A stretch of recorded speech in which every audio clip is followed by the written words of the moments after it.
Hello বন্ধুরা, কেমন আছো সবাই? আশা করছি সবাই খুব ভালো আছো আর তোমাদের পড়াশোনাও খুব ভালো চলছে। আমারও চলছে মোটামুটি। আজ সকাল থেকে নয়, ভোর থেকে বৃষ্টি হচ্ছে। আর বৃষ্টি হলে চারদিকটা সবুজ দেখায়, দেখতে খুব ভালো লাগে।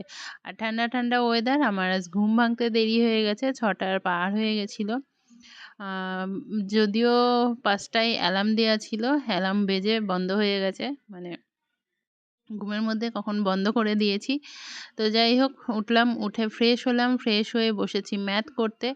আর এখন আমি সকালেই ম্যাথটা বেশি করছি, কারণ দুপুর টাইমটা পড়িয়ে এসে আর ইচ্ছে করছে না ম্যাথ করতে। সেজন্য আগে সকালে উঠে ম্যাথটা করে নিয়ে, ম্যাথ এবং জিআইটা করে নিয়ে বাদবাকিটা পরে করছি। তো আজকে সময় দূরত্ব চ্যাপ্টারটা ছিল। এটা আবার রিভিশন চলছে, দুদিন ধরে করছি এটা। আর প্রত্যেকটা চ্যাপ্টারই দুদিন করে করছি। দুদিনে প্রায় কমপ্লিট হয়ে যাচ্ছে। যদি বাদ থাকে সেটা অন্য যেদিন ছোট চ্যাপ্টার থাকছে সেদিন আমি ওইটা করে নিচ্ছি। আর এগুলো হয়ে গেলে এরপর মিক্স আবার শুরু করব এবং ইউটিউব থেকে পিওয়াইকিউও করব। তো যাই হোক, সামনে ক্লার্কশিপ আছে। তোমরা জানো আমি ক্লার্কশিপ, এমটিএস সবগুলোই দেব। তো এমটিএসটা নিয়ে অত সিরিয়াস নই যদিও, তারপরও দেখা যাক কি হয়। আর ক্লার্কশিপটা যেহেতু ডাব্লিউবিপি কেপির সিলেবাসের সাথে অনেকটাই মিল আছে, শুধু ইংলিশটা একটু বেশি পড়তে হবে। আর ইংলিশ পড়তে তো আমার ভালোই লাগে।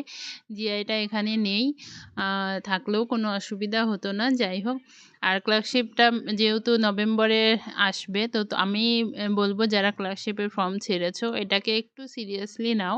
কারণ এই পরীক্ষাটাই ক্লার্কশিপের প্রিলিটায় যদি তোমাদের রেজাল্ট ভালো আসে, যদি সেভাবে ভালো মতো পরীক্ষাটা দিয়ে আসতে পারো, তাহলে তোমাদের কনফিডেন্সটা একটু বিল্ড হবে, ভালো লাগবে। তাই সেটা এই কনফিডেন্স বিল্ড হলে বা কনফিডেন্স লেভেলটা একটু বেশি হলে ডাব্লিউবিপি বা কেপিতে তোমার হেল্প হবে। কারণ যতটা শুনছি কেপি নাকি এবছর হয়ে যাবে, কেপি প্রিলিটা। তো যদি হয় তো ভালো, আর ডাব্লিউবিপিটা জানি না কি হবে। এবছর হলে হবে, না হলে জানুয়ারিতে হয়তো চলে যাবে। তো তোমরা কারা কারা রান করছো, কারণ যদি কেপি বা ডাব্লিউবিপি ডিসেম্বর জানুয়ারিতে হয়, তাহলে তার রেজাল্ট এসে আমাদের মাঠ পড়তে পড়তে সেই গরমে জুন জুলাই বা মে জুন এই সময়ে হয়তো রান পড়বে। তো সেই সময় রান করতে খুব কষ্ট হবে। তো যারা এখনও প্র্যাকটিস শুরু করোনি তারা প্র্যাকটিস করতে লাগো। আমিও প্র্যাকটিস শুরু করব ভাবছি।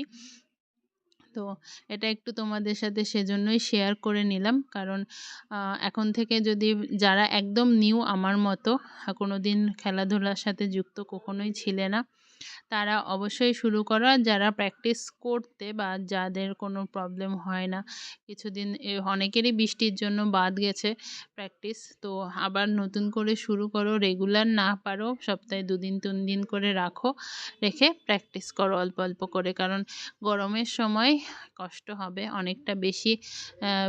ঠান্ডা ওয়েদারে থেকে গরমের সময়ে নিজের স্ট্যামিনাকে আরও বেশি লাগবে। তো সেজন্য স্ট্যামিনাটাকে বাড়ানোর জন্য এখন থেকে প্র্যাকটিস শুরু করো। তো আমি পড়ে উঠে বৃষ্টিটা থামলো, তো এই কাপড় চোপড়গুলো একটু ধুয়ে দিয়েছি। ধুয়ে সামনে যেহেতু পুজো, তো ঘর বাড়ি এর আগের দিনও বললাম ঘরটা সব পরিষ্কার করা হচ্ছে। তো আমি ঘরটা আজকে একটু ক্লিন করলাম, আর সব কিছু মুছে টুছে নিচ্ছি। সব ধুলো টুলো যেগুলো ওপরটা যেহেতু ঝেড়েছি, সব কিছুতেই ধুলো পড়েছে। তো ধুলো টুলোগুলো পরিষ্কার করে ঝাড় দিয়ে নিয়ে আমি এখন স্নান করে উঠবো। আর স্নান করে উঠে যাব পড়াতে। তো পুজো আমাদের চলে আসলো, আর কিছুদিনের অপেক্ষা, হয়তো 10 থেকে 12 দিন আছে আর পুজোর। তো তোমাদের একটাই কথা বলবো, এবারের পুজোটা একটু অন্যরকমভাবে কাটাও। মানে প্রতি বছর যেমন আনন্দ উল্লাস করা হয়, সেটা না হয় এবছরটা একটু স্যাক্রিফাইস করো। পুজোর মধ্যে আমি তো পুজোর মধ্যে ভেবেছি অনেক কিছু করব, কারণ টিউশনগুলো সব ছুটি থাকবে। আমি পুরো 24 ঘন্টাই পাবো। আমার পড়াশোনার জন্য।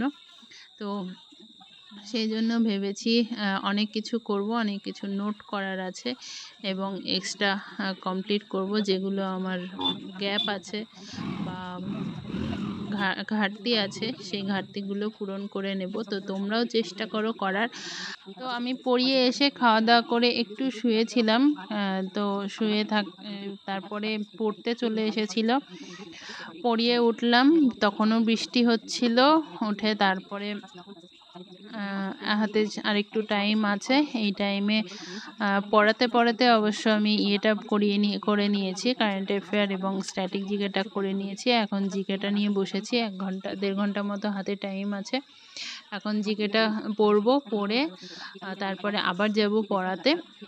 তারপর রাতে 10টায় আসবো, এসে গ্রুপে ভয়েস চ্যাটে জিকে ডিসকাস হবে, পিআইকিউ ডিসকাস হবে, সেইগুলো করে বাকি নেক্সট দিনের টু ডু লিস্ট এবং হোমওয়ার্ক দিয়ে আজকের মতো আমার দিন শেষ হবে, ঘুমিয়ে পড়বো। তো এই হচ্ছে আমার সারাদিনের রুটিন, তোমাদের সাথে শেয়ার করলাম আমি সারাদিন কি করি না করি, এবং নেক্সট আমার কি কি প্ল্যান আছে সেগুলোও শেয়ার করলাম। পুজোটা কিভাবে কাটাবো সেটাও শেয়ার করলাম। হ্যাঁ, পুজো দেখতে হবে, অবশ্যই দেখতে হবে। আমার বাড়ির পাশে যে পুজোটা হয় সেটাতে যাব, কিন্তু প্রতি বছরের মতো যেমন প্রতিদিন বেরোতে হবে, পুজোর আগে থেকে বেরোতে হবে, একটু কম বেরোবো। তো যাই হোক, তো আজকের মতো এই পর্যন্তই। তোমরা ভালো থেকো, সুস্থ থেকো, আর নিজের পড়াশোনাটা চালিয়ে যাও, নিজেকে ডিমোটিভেট করো না। আর পরীক্ষা অনেক দেরি আছে ভেবে নিজেকে পিছিয়ে দিও না। যে টাইমটা পাচ্ছ, পরীক্ষা যখন হচ্ছে না, যে টাইমটা পাচ্ছ সেই টাইমটা কাজে লাগাও। তা না হলে হয়তো পরে পরীক্ষার ডেট চলে আসলে কিন্তু পরীক্ষা চলে আসবে, পরীক্ষার ডেট দিয়ে দিলেই পরীক্ষা চলে আসবে।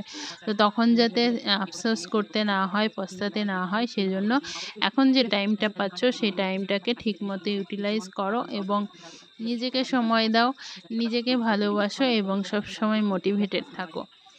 আর তুমি পারবে, এই বিশ্বাসটা নিজের ওপর রাখো, এবং পরীক্ষা তো হবেই।